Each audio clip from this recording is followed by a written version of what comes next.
గౌరవ ముఖ్యమంత్రి గారు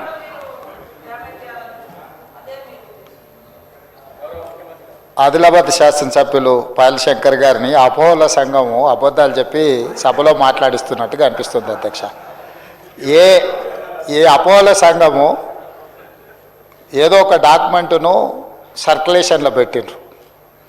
ఈ సర్క్యులేషన్లో చేసిన దాన్ని బట్టే వారు ఒకటి కోట్ చేస్తున్నారు. ఏమని? జనాభా హౌస్ హోల్డ్స్ టోటల్ పాపులేషన్ వచ్చేసి సెన్సెస్ 2011లో 3,50,03,674 ఉంటే ఐహెచ్ఎస్ అంటే వీళ్ళు ఇంటెన్సివ్ హౌస్ హోల్డ్ సర్వే చేసినప్పుడు 3,68,76,544 అని. అంతేనా పాయల్ శంకర్ గారు? మీరు మీరు చెప్పింది ఇదేనా? అది ఏ పేజీలు ఉంది అని అంటే మరి పేజీ నెంబర్ ఇక్కడ లేనట్టుంది. కానీ అట్లనే కొంచెం అట్లా లోపడికో మిత్రమా, ఒక శాంటిటీ మళ్ళీ అడుగుతా. అదే దాంట్లో కొంచెం ముందుకు వెళ్తే కాస్ట్ వైజ్ పాపులేషన్ అని ఒక పేజీ ఉంటుంది. దీంట్లో లేదు కానీ ఒక్కసారి అది 33 పేజ్ నెంబర్ 33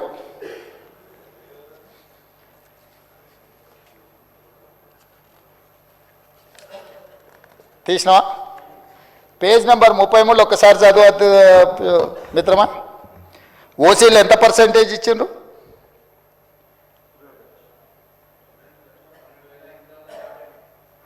పర్సెంటేజ్ ఓసీ అని 21%. మరి ఇప్పుడు ఏదో ఓసీలది పెరిగింది బీసీలది తగ్గిందనో కదా అధ్యక్ష. ఈ అపోలో సంఘము ఇక్కడ ఒక నెంబర్ చెప్పి 33వ పేజీలో మా మిత్రుడు పాపం శంకర్ మంచోడే, కానీ మంచోడు కదా అని అనుకున్న వాళ్ళు ఏం చెప్తే అది వింటే ఏమవుతుంది అధ్యక్ష? 33వ పేజీలో క్యాస్ట్ వైజ్ సెన్సెస్ పాపులేషన్ ఇచ్చిన దాంట్లో బీసీలు వాళ్ళు ఇచ్చిన లెక్క 18,85,61,856 ఇది. దీని ప్రకారం 51% బీసీలు అధ్యక్ష. దీని ప్రకారం ఓసీలు 78,12,858 అంటే 21% ఓసీలు అధ్యక్ష. అదేవిధంగా ఎస్సీలు 63,60,158 అధ్యక్ష, 18%. ఎస్టీలు 36,02,888 10% అధ్యక్ష. నేను ఇప్పుడు మిత్రుడు బీసీ నాయకుడు నేను అడుగుతున్నా అధ్యక్ష. నా లెక్కల ప్రకారము మా ప్రభుత్వం చేసి ఉత్తమ్ కుమార్ రెడ్డి గారు చేసిన లెక్కల ప్రకారము బీసీ జనాభా 56.33% అధ్యక్ష. 2014లో ఇంటెన్సివ్ హౌస్ హోల్డింగ్ సర్వే ప్రకారం బీసీలు 51% అధ్యక్ష. ఈరోజు బీసీలు పెరిగినరా తగ్గినరా అధ్యక్ష? ప్లస్ ఓసీలు వీళ్ళు ఇక్కడ అధ్యక్ష, ఓసీలు వీళ్ళు ఇక్కడ ఏం చూపించింది అధ్యక్ష? 21% చూపించింది అధ్యక్ష. కానీ అదే మా ఉత్తమ్ కుమార్ రెడ్డి గారు చేసిన సర్వేలో ఓసీల పర్సెంటేజ్ ఎంత చూపించింది అధ్యక్ష? లెక్కలన్నీ మీకు డీటెయిల్గా ఒక 1 by 1 మొత్తం చెప్పి నేను డీటెయిల్స్ చెప్పిన కదా అధ్యక్ష. 15% ఏమో ఉత్తమ్ కుమార్ రెడ్డి గారు చెప్పిన దాంట్లో ఓసీల శాతం ఉంటే ఈ అబద్ధాల సంఘం పెట్టిన డాక్యుమెంట్లో 21% ఓసీలు ఉన్నారు అధ్యక్ష. ఈరోజు మా మిత్రుడు 51% బీసీలు వాళ్ళు చూపిస్తే 56.33% ఈ ప్రభుత్వం బీసీల లెక్కలు చూపిస్తే బీసీలు పెరిగింది. వాస్తవ పరిస్థితులను తీసుకొచ్చి సభ ముందు పెట్టి డీటెయిల్గా చెప్పి పెరిగినరు, ఈ ప్రకారం ఉన్నది అని మేము చెప్తున్నాం అధ్యక్ష. ఇందులో ఎక్కడ వీళ్ళు ముస్లిం మైనారిటీ లెక్క చూపించలేదు అధ్యక్ష. 4 కేటగిరీలు చూపించారు. ఈ 4 కేటగిరీలల్లా టోటల్ చూపించిన పాపులేషన్ ఇది 100% అధ్యక్ష. దీని వెనకాల మళ్ళీ క్యాస్ట్ బై క్యాస్ట్ వాళ్ళు చూపించారు, ముస్లిం ఎంత ఉన్నారు వీళ్ళు ఎంత ఉన్నారు అనేది.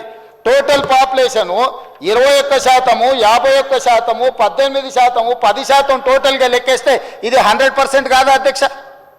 ఎవరిని తప్పుదోవ పట్టిస్తారు? సభను తప్పుదోవ పట్టిస్తే ఎట్లా అధ్యక్ష?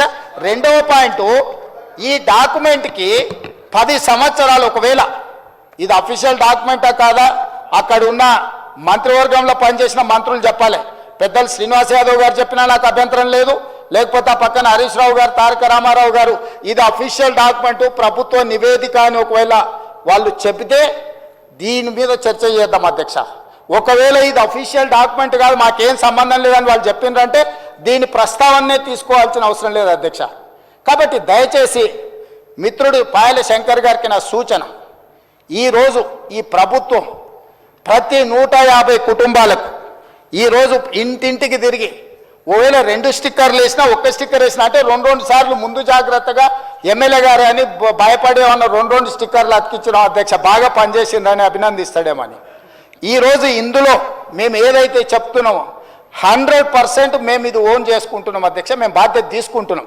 ఈరోజు ఇందులో మేము ఈరోజు ఇందులో ఏదైతే మేము సమాచారాన్ని ఇచ్చినామో 100% మా ప్రభుత్వ అధికారులు ఇల్లు తిరిగి పూర్తి స్థాయిలో సమాచార సేకరణ చేసి ఆ సమాచారం ఇచ్చేస్తున్నాం అధ్యక్ష.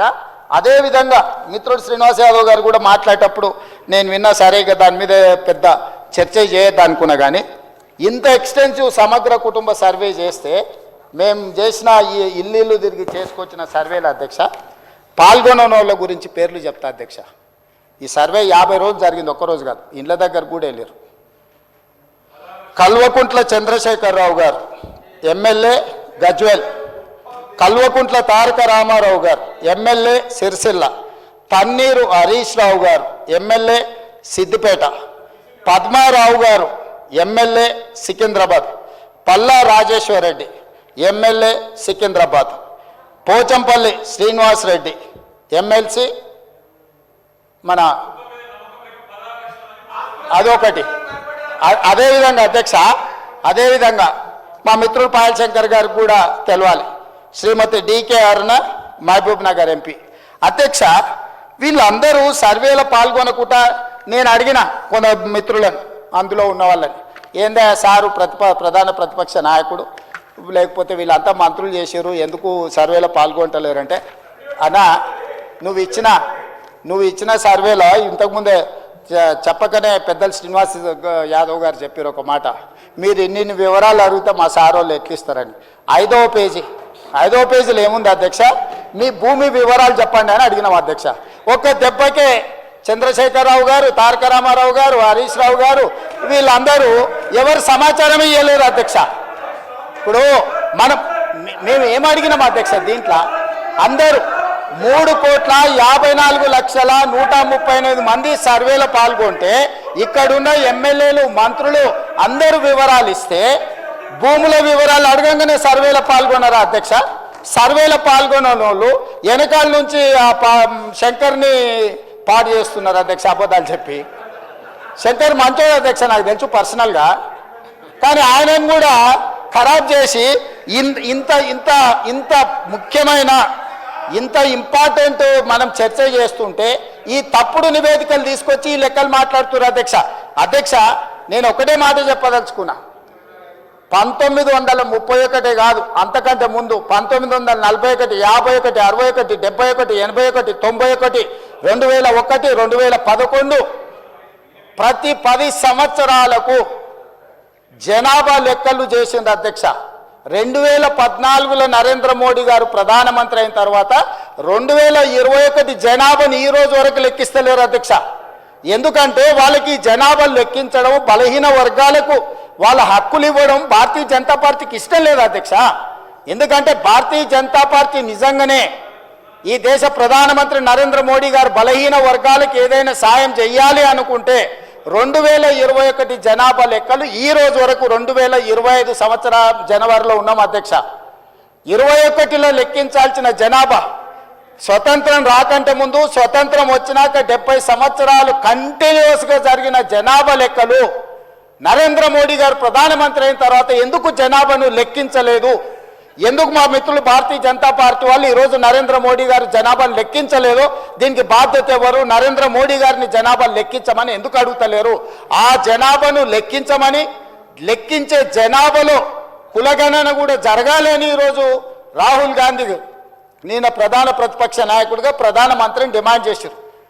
దానికి సమాధానం లేదు అధ్యక్ష. ఒకటి, వీళ్ళు సమగ్ర కుటుంబ సర్వే అని చెప్పి 10 సంవత్సరాలు చేసుకొని ఒకటే కుటుంబం ఈ డాక్యుమెంట్ దాచిపెట్టుకున్నది అధ్యక్ష త్రిజోరీలా. ఎన్నికలు వచ్చినప్పుడల్లా ఈ కులగణన ఇవన్నీ లెక్కలు పెట్టుకొని దీని ప్రకారం నేను అడుగుతున్న 10 ఏళ్ళు ఇట్లనే అబద్ధాల సంఘం అట్లనే ఇది అఫీషియల్ డాక్యుమెంట్ కాదు. నేను అందుకే చెప్పిన అది అందుకే చెప్తున్నా ఈ రోజు వరకు అధ్యక్ష ఇంతవరకు ఈ డాక్యుమెంట్ బయట గ్రూపులలో సర్క్యులేట్ చేస్తున్నారు. ఈ డాక్యుమెంట్ ఇంతవరకు వాళ్ళు సర్వే చేసినాం, మేము ఒకటే రోజులు చేసినాం, మేము చాలా పొడిచేసినాం, చింపేసినాం, లేనోడు లేనట్టే ఉన్నోడు ఉండాల్సిందే అని ఆ రోజు ఎంతో హడావిడి చేసారు. తెలంగాణ మొత్తం బంద్ అన్నారు అధ్యక్ష. 7 గంటల నుంచి 7 గంటలు 12 గంటలు చేసినామన్నారు. ఈ డాక్యుమెంటును మంత్రివర్గ సమావేశంలో పెట్టి మంత్రివర్గం ఎందుకు ఆమోదించలేదు? ఈ డాక్యుమెంట్ను 10 సంవత్సరాలు ప్రభుత్వంలో ఉన్న వాళ్ళు శాసనసభలో ఎందుకు ప్రవేశపెట్టలేదు? ఈ డాక్యుమెంట్కు లీగల్గా ఇదే ఒకవేళ అయితే ఎందుకు ఈ ప్రభుత్వం ఈ నివేదికను బయట పెట్టలేదు అధ్యక్ష? ఒక కుటుంబం ఎందుకు దాచిపెట్టుకున్నది డాక్యుమెంట్ను? అంటే ఒక కుటుంబం కోసం సమగ్ర కుటుంబ సర్వే చేసి ఆ కుటుంబం రాజకీయ ప్రయోజనానికి వాళ్ళు పెట్టుకున్నారు. ప్రజల కోసం మేము చెయ్యాలని ఈరోజు ఇంటింటికి వెళ్ళి ప్రతి 150 కుటుంబాలను గుర్తించి ప్రతి 150 కుటుంబాలకు ఒక ఎన్యూమరేటర్ను పెట్టి రోజుకు 8 నుంచి 10 కుటుంబాలే ఒక్క రోజులో చేయమనలేదు అధ్యక్ష. 50 రోజులు నిరంతర ప్రక్రియ చేసి 50 రోజుల తర్వాత 100% పారదర్శకంగా ఈరోజు సామాజిక ఆర్థిక రాజకీయ కులగణన సర్వే చేసి ఈరోజు ఇక్కడ పెడితే వాళ్ళు ఎక్కడో కాకి లెక్కలు తీసుకొచ్చి చెట్ల మీద ఇస్తరాకులు కుట్టినట్టు ఎక్కడెక్కడో వివరాలు తీసుకొచ్చి సభలు పెట్టి ఈ సభను ఎందుకు తప్పుదో పట్టిస్తారు అధ్యక్ష? 2011 జనాభా లెక్కలు తప్ప ఎక్కడ కూడా అధికారిక లెక్కలు లేవు. ఆ తర్వాత 2024లో కాంగ్రెస్ పార్టీ అధికారంలోకి వచ్చిన తర్వాత చేపట్టిన ఈ సర్వే మాత్రమే అధికారిక డాక్యుమెంటు. ఇంత మించి అధికారిక డాక్యుమెంటు లేదు. ఇట్లాంటి లెక్కలు చెప్తే సభను తప్పుదోవ పట్టించడమే, సమాజాన్ని తప్పుదోవ పట్టించడమే. 2011 జనాభా లెక్కల ప్రకారము 3,50,03,674 మంది అధ్యక్ష 2011 జనాభా లెక్కల ప్రకారం. ఈ రోజు మా ప్రకారము 3,70,00,000 పైచిలకు జనాభా అధ్యక్ష. ఇంకెక్కడ కూడా అధికారికంగా లెక్కలు లేవు. ఎవరైనా చెప్తే ఊహించో లేకపోతే అబద్ధాలు ఎవరైనా చెప్తే అవి మోసుకొచ్చి ఇక్కడ చెప్పుడు తప్ప ఏ చర్చకు తావు లేదు. అందుకే దయచేసి మా మిత్రులను బలహీన వర్గాలను సామాజిక న్యాయం చేయాలని ఒక ఉక్కు సంకల్పంతో రాహుల్ గాంధీ గారి మాట ప్రకారం ఈరోజు కాంగ్రెస్ పార్టీ ఏదైతే ప్రయత్నం చేస్తుందో ఈ ప్రయత్నానికి సహకరించండి. నరేంద్ర మోడీ గారిని 2021లో లెక్కించాల్సిన జనాభా లెక్కలు ఇంతవరకు లెక్కించలేదు. వాళ్ళు అడిగారు, వీళ్ళు లెక్కించరు. మేము అడుగుదామంటే సహకరించరు. ఈ రకమైన ప్రయత్నాలు బలహీన వర్గాల సంక్షేమానికి ఉపయోగం ఉండదు. దయచేసి ఇట్లాంటి అర్థం పర్థం లేని అన్ని కాగితాలు తీసుకొచ్చి సభను తప్పుదో పట్టించొద్దు. ఇప్పుడు ఏదైతే చేస్తున్నామో 100% పారదర్శకంగా ఉంది. మిగతా 16 లక్షల కుటుంబాలు ఏవైతున్నాయో ఆ 16 లక్షల మంది వివరాలలో 3 లక్షల పైచిలకు కుటుంబాలు ఉన్నాయి కదా అధ్యక్ష. ఇగో 4-5 ఇన్నే ఉన్నారు అధ్యక్ష ఈ సభలో. ఎందుకు వివరాలు అందించలేదు? తెలంగాణ సమాజానికి వాళ్ళు క్షమాపణ చెప్పాలి అధ్యక్ష. ప్రభుత్వం అధికారికంగా సేకరిస్తున్న సమాచారాన్ని ప్రజాప్రతినిధులుగా ఉండి పక్కదారి పట్టించి వివరాలు ఇవ్వకుండా ఈరోజు సభలో ఏదేదో మాట్లాడితే ఎట్లా అధ్యక్ష? దయచేసి సహకరించండి. ఇప్పుడు కూడా నేను కోరుకుంటున్నా హరీష్ రావు గారిని, చంద్రశేఖర్ రావు గారిని, తారక రామారావు గారిని, పద్మారావు గారిని, పోచంపల్లి శ్రీనివాసరెడ్డి గారిని వీళ్ళందరినీ నేను కోరుకుంటున్నా దయచేసి ఈ సర్వేలో పాల్గొనండి, వివరాలు ఇవ్వండి. ఇవాళ బలహీన వర్గాలకు న్యాయం జరిగే విధంగా మనం చర్యలు చేపడదాము. ఇన్ని సంవత్సరాల ఆలస్యమైనా కనీసం ఇప్పుడైనా వాళ్ళ కోసం పనిచేద్దాము. ఇక 42% రిజర్వేషన్ గురించి మా మిత్రుడు శ్రీనివాస్ యాదవ్ గారు అన్నారు. నేను ఒక మాట సూటిగా వారికి సమాధానం నేను చెప్పదలుచుకున్నా. చట్టపరంగా 42% రిజర్వేషన్ ఇవ్వాలి అని అంటే రాజ్యాంగ సవరణ జరగాలి. కానీ రాజకీయంగా వినండి రాజకీయంగా ఈ వేదిక మీద నుంచి నేను మాట ఇస్తున్నా. మా పిసిసి అధ్యక్షుడి గారితో నేను మాట తీసుకొని వచ్చిన అధ్యక్ష.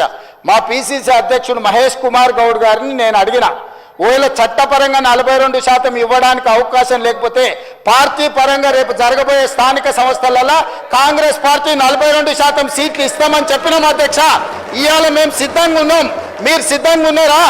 నేను ఇవాళ సూటిగా అడుగుతున్న బీఆర్ఎస్ను, బీజేపీని, మా పార్టీ 42% రేపు జరగబోయే స్థానిక సంస్థల ఎన్నికలల్లో 42% సీట్లు మా పార్టీ ఇస్తుంది.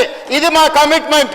మీ రెండు పార్టీలను నేను సవాలు విసురుతున్నా, మీరు రాండి, ఈ వేదిక మీద నుంచి మాట ఇవ్వండి.